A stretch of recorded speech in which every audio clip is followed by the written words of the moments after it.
ভারতও কিন্তু আর বসে নেই। ভারতও এখন চিন্তা করছে যে আমাদেরকে যদি প্রতি বছর কয়েক বিলিয়ন পাউন্ড, কয়েক বিলিয়ন ডলার এক্সট্রা ব্যয় করতে হয় আমাদের আমাদের প্রতিরক্ষা খাতে, অর্থাৎ আমাদের সীমান্তকে, বাংলাদেশের সাথে সীমান্তকে পাহারা দেওয়ার জন্য এবং জঙ্গিবাদের উত্থানকে ঠেকানোর জন্য, ভারতের অভ্যন্তরে গেরিলা আক্রমণ থেকে রক্ষা পাওয়ার জন্য, তাহলে আমরা কেন চুপ করে বসে থাকব?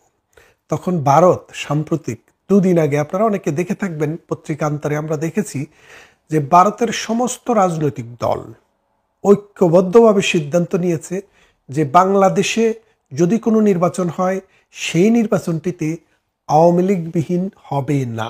অর্থাৎ আওয়ামী লীগ যে নির্বাচনে অংশগ্রহণ করবে না, সেই রকম কোনো নির্বাচন বাংলাদেশে ভারতেরা হতে দেবে না।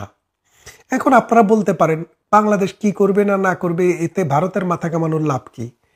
আরে ভাই, আপনার যখন জন্ম হয় 1971 সালে, যখন বাংলাদেশের জন্ম হয়, বাংলাদেশ যখন জন্ম হয়, তখন কিন্তু আপনার সরকার ভারতে ছিল, আপনার 1 কোটি মানুষ ভারতে ছিল, আপনার অস্ত্র ভারত থেকে এসছে, আপনার যোদ্ধারা ভারতে ট্রেনিং দিয়েছে। আজকে আপনি ভারতকে অস্বীকার করে ফেলবেন না? বন্যা যখন হয় তখন আপনারা বলেন ভারতের পানি, আর যখন শুকিয়ে যায় তখনও বলেন ভারত পানি বন্ধ করে দিয়েছে। আপনি মরলেও ভারত, আপনি জিতলেও ভারত।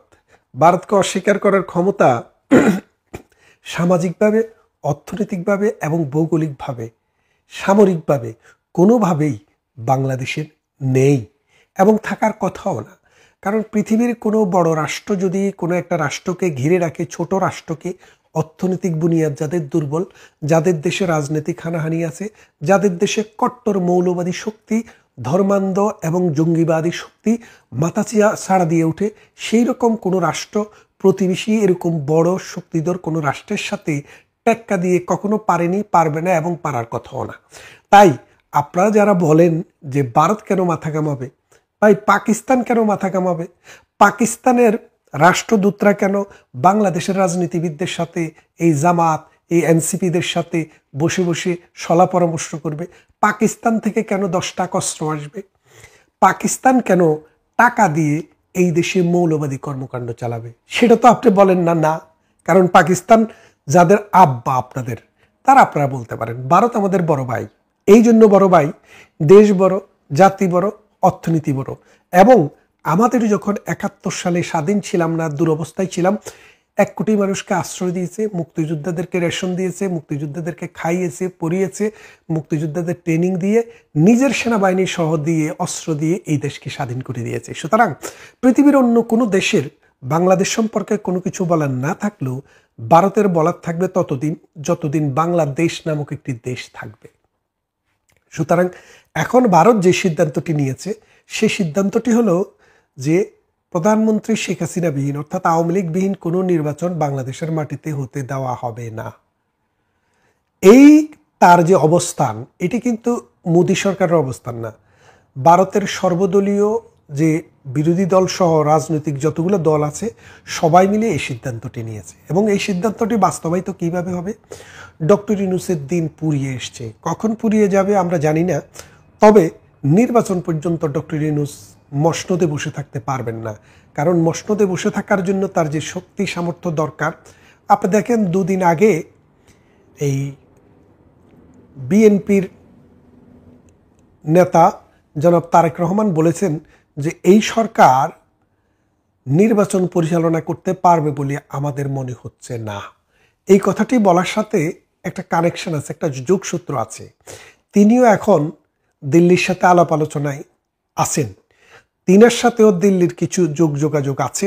আওয়ামী লীগের সাথে না থাকুক, কিন্তু দিল্লির সাথে তারও যোগাযোগ আছে। দিল্লি তাকেও সরাসরি বলে দিয়েছে যে আপনি যদি কোনো সুষ্ঠু নির্বাচন চান, যে নির্বাচনে আপনি প্রধানমন্ত্রী হন বা শেখ হাসিনা হোক বা অন্য কেউ হোক, সেই নির্বাচন বাংলাদেশে অনুষ্ঠিত হতে গেলে আওয়ামী লীগকে সাথে নিয়েই করতে হবে।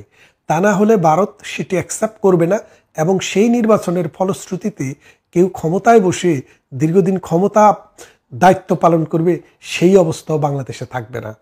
তাই এই তারেক রহমান সাহেবও যে কথাটি বলেছেন, এটার সাথেও কিন্তু একটা ইঙ্গিত কিন্তু এখানে আছে। বলে না আকলমানকে ইশারা, তো ইশারাই কাফি। এই ইশারাতে আপনাকে এটা বুঝে নেবেন, তার মানে হচ্ছে নির্বাচনের আগে ডক্টর ইউনূসের সরকারকে বিদায় নিতে হবে। ডক্টর ইউনূসের এখন ক্যাবিনেটে যারা আছেন তার 90% সদস্যকে বিদায় নিতে হবে। বিদায় নিয়ে নতুন করে একসাথে সরকার ক্ষমতায় আসবে। হেড অফ দ্য স্টেট যিনি আছেন তিনিই থাকবেন, হেড অফ গভর্নমেন্ট নতুন করে আসবেন। সেই হেড অফ গভর্নমেন্ট নতুন করে এসে সুন্দর করে একটি সুষ্ঠু নির্বাচনের ব্যবস্থা করবেন। সেই নির্বাচন হবে পার্টিসিপেটরি। আওয়ামী লীগ, জাতীয় পার্টি, বিএনপি, জামাতে ইসলামী, নাস্টি এনসিপি সহ যারা যারা আছে তারা সবাই নির্বাচনে অংশগ্রহণ করবে এবং বাংলাদেশ সামনের দিকে এগিয়ে যাবে। একটা জিনিস বলে রাখি, ভারতের এখানে কনসার্ন থাকার যথেষ্ট কারণ আছে। কারণটা হলো, আপনার বাড়িতে যদি আগুন লাগে, আপনার যে প্রতিবেশী তার বাড়িতে পানি ডালতে হয়। কেন ডালতে হয়? কারণ আপনার আগুন তার বাড়িতে গিয়ে ফেলবে। এখন যদি ভারত আমাদের প্রতিবেশী না হয়ে চায়নার মতো দূরে হতো, অথবা পাকিস্তানের মতো দূরে হতো, আমেরিকার মতো দূরে হতো, তাহলে ভারত এসব নিয়ে চিন্তাভাবনা করার দরকার ছিল না। কিন্তু ভারতের 4000 মাইলের উপরে ভারতের সাথে আমাদের সীমারেখা। এই সীমারেখায় আমাদের সার্বক্ষণিক টহল চলছে। এখানে এখানে বৃষ্টি হলে ওখানে ঢল নামে, ওখানে ঢল নামলে এখানেও ঢল নামে। তাহলে আপনি তো কোনোভাবেই চেষ্টা করলেই পারবেন না। ভৌগোলিকভাবে আমাদের অবস্থানটা সেই রকম। তাই আমরা এখন আমি যে জিনিসটা এই ভিডিওর মাধ্যমে মেসেজটা দিতে চেয়েছি সেটা হলো, অল্প কিছুদিনের মধ্যে 2-1 মাসের ভিতরে আপনারা দেখতে পাবেন যে ডক্টর ইউনূস সরকার অপারগতা প্রকাশ করে হয় ক্ষমতা ছেড়ে দিয়েছে, না হয় ডক্টর ইউনূসকে কিকড আউট করা হয়েছে। কিকড আউট করার পরে নতুন একটি সরকার সেখানে দায়িত্ব নেবে। সেই সরকারের দায়িত্ব হবে শুধু একটি, ওই হাতি ঘোড়া মারার কাজ তত্ত্বাবধায়ক সরকারের না। সংবিধান বদলায় ফেলা, রাষ্ট্র বদলায় ফেলা, জাতীয় সঙ্গীত বদলায় ফেলা, ওই শুয়োরদেরকে রাজনীতিতে রিহেবিটেশন করা, এই কাজ তত্ত্বাবধায়ক সরকারের না। এই কাজ জনগণের, এই কাজ দেশের মানুষের।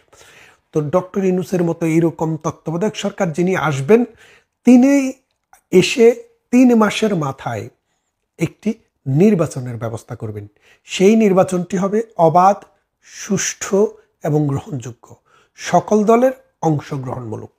এবং সেই নির্বাচনের মাধ্যমে বাংলাদেশে যে বিদ্যমান পরিস্থিতি, বিদ্যমান অবস্থা, সেই অবস্থা পরিবর্তন হবে এবং বাংলাদেশ তার স্বপ্নের ঠিকানার দিকে রওনা দিবেন।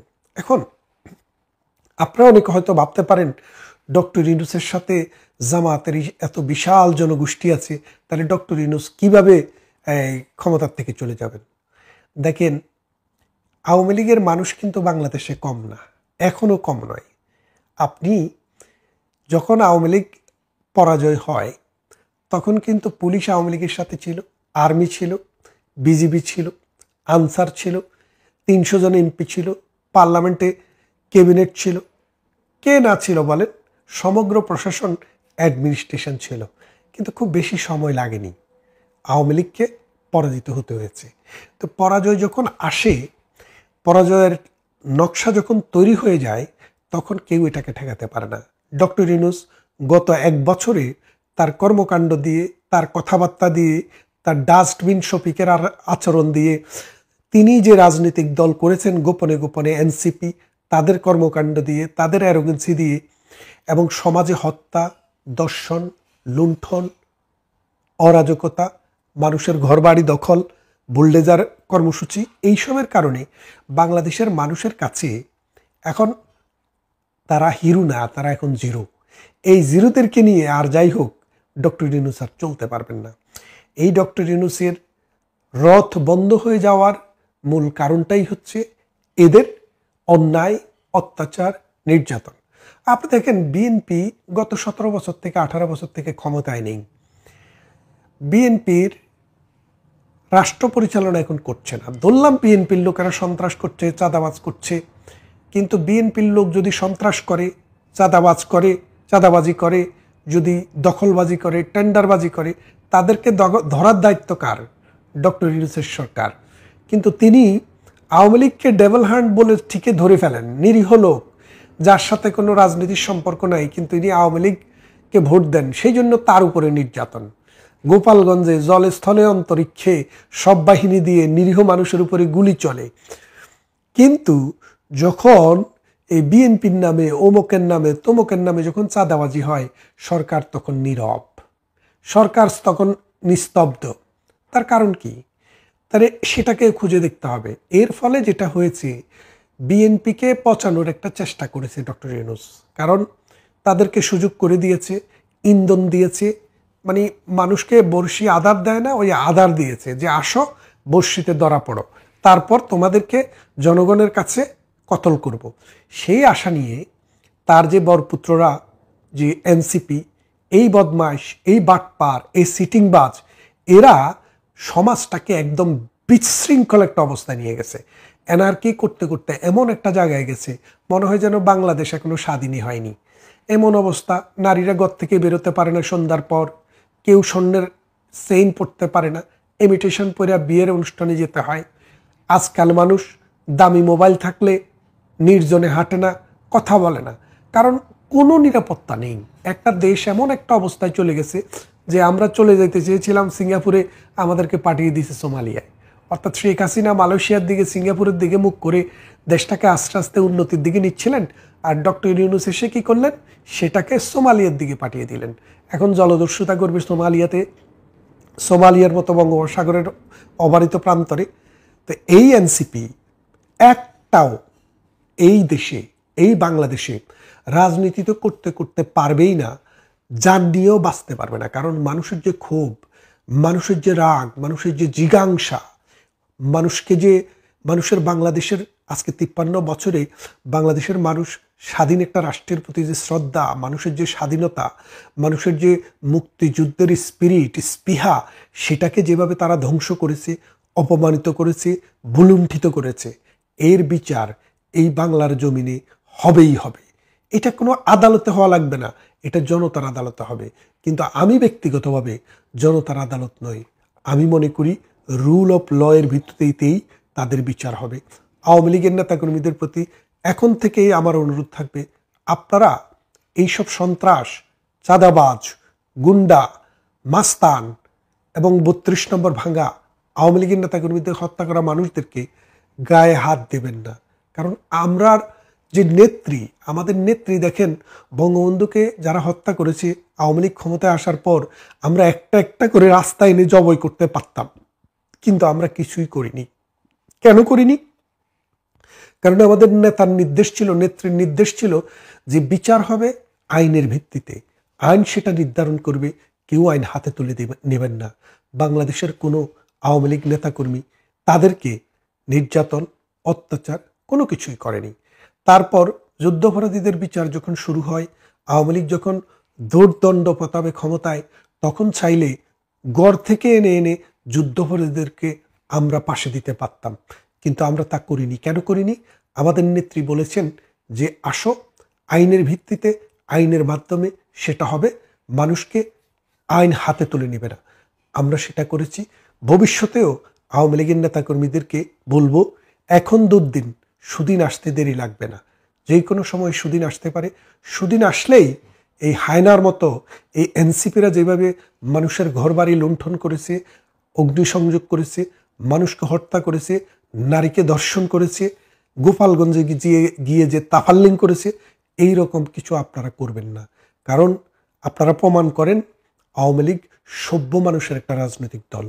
অসভ্যদের সাথে পাল্লা দিয়ে নিজেদেরকেও অসভ্য করার কোনো মানে হয় না। তাই বলছি, আপনাদের আর বেশি সময় অপেক্ষা করতে হবে না। ইনশাআল্লাহ আমরা সাহায্য পাব, আমাদের নেতাকর্মীরা মাঠে মোবিলাইজ করবে এবং আমাদের সাথে বিশ্বের বড় বড় শক্তিরা সবাই কণ্ঠ মিলাবে। কারণ সবাই মিলে বাংলাদেশে মৌলবাদ, জঙ্গিবাদ এবং ধর্মাশ্রয়ী কট্টরপন্থীদেরকে এই দেশে রুখতে চায় তারা। তা না হলে এই দেশ পুরো বিশ্বের জন্য গলার কাটা হয়ে যাবে। তাই আসুন এখন সবাই যার যার জায়গায় পজিশন নেন, ডাক খুব সহসায় আসবে, আপনারা তৈরি হন। কথা হবে অন্য কোনো ভিডিওতে। ততক্ষণ ভালো থাকবেন, সুস্থ থাকুন।